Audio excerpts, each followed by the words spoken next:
Friends, my life মিথিলিকা নতুন একটা video নিয়ে চলে এসেছি। আর এখন ঘড়িতে 9টা বাজে। আমার বর অফিসে বেরিয়ে গেল। তো এই দেখো, আমি এখন ময়দা মাখাচ্ছি। অল্প করে বরের মতো 3টে পরোটা করে দিয়েছি, কারণ সকালবেলা তাড়াহুড়ো করতে হয়, ভাত খেয়ে যায় আর পরোটা নিয়ে যায়। তো অল্প করে দিয়েছি বরের মতো 3টে। আর এইবার আমি খাবো, আমার শাশুড়ি খাবে। তো এখন আমি এই ময়দা মাখাচ্ছি, বরকে বের করে দিয়ে এবার আস্তে আস্তে করবো, কারণ ট্রেন ধরার ব্যাপার থাকে, ওই জন্য অল্প করে দিই।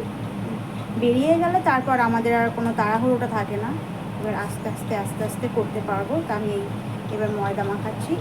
তো ভাজাটা করে নিয়েছি, বটবটি আলু ভাজা করেছি রুটি দিয়ে, এই পরোটা দিয়ে খাওয়ার জন্য। তো এইবারে ওটা একেবারে করে নিয়েছি। আর এইবারে হচ্ছে ময়দাটা মাখিয়ে নিয়ে আমার শাশুড়ির জন্য পরোটাটা হবে। আর দুপুরে রান্নাটাও হয়ে গেছে। দুপুরে রান্নাটা হয়েছে বলতে মাছের ঝোলটা হয়ে গেছে। এবারে দুটো ভাত বসাবো, মানে পরোটাটা করে নেওয়ার পরে দুটো ভাত বসাবো। হ্যাঁ, আবার একটু যাবো ইলেকট্রিক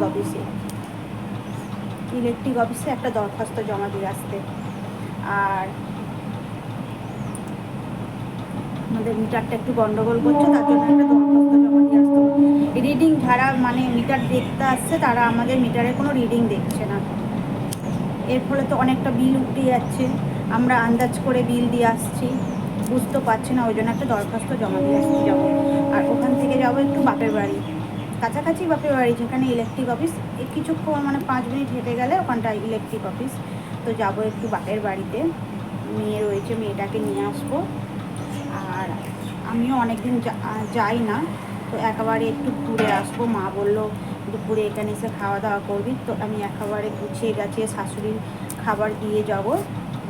তো আমার বর আবার বলে গেল যে তুমি যাচ্ছ যখন, ওগুলো একেবারে খাওয়া দাওয়া করে একটু রাত করে আসবে, আমি বাইরে থেকে খেয়ে নেবো। আর মার মানে আমার শাশুড়ির জন্য খাবারটা দিয়ে যেতে বললো। তো আমি বললাম বাইরে থেকে তোমার খেতে হবে না, আমি একেবারে রান্নাটা বেশি করেই করে রেখে দিয়ে যাচ্ছি, এসে খাবে। আর আমি ছোটো মেয়ে হয়তো বাপের বাড়ি থেকে খেয়ে আসবো, একটু দেরি করেই যাব। কারণ বাপের বাড়ি না অনেক দিন পরে গেলে তো বোনরা থাকে, তো গল্পই না আসতে ইচ্ছা করে না। কিন্তু সত্যিকার বলতে রাত্রে বাপের বাড়িতে ঘুমও হবে না, ওখানে প্রচণ্ড গরম। মানে মাদের ফাঁকা মাঠের মধ্যেখানে ঘর, তো প্রচুর রোদ্দুর আর অ্যালবেস্টারের চাল। তো রোদ্দুরটা পুরো ঘরটা পুরো গরম হয়ে যায়, থাকা যায় না। আমার মারা তো খুবই মানে গরমের সময় খুবই, তো আমার ভাই বলছিল যে ভাইদের এসি নেই, ভাই বলছিল যে পুজোর সময় এসি বসিয়ে নেবে, কি করে জানি না আমি এখন। তো চলো, অনেক বকবক করে ফেললাম।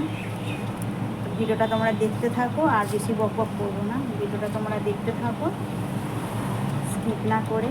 আর যদি ভালো লাগে লাইক কমেন্ট শেয়ার। আর আমার চ্যানেলটাকে ফেসবুক থেকে দেখলে ফলো করে দিও, আর ইউটিউব থেকে দেখলে সাবস্ক্রাইব করে দিও।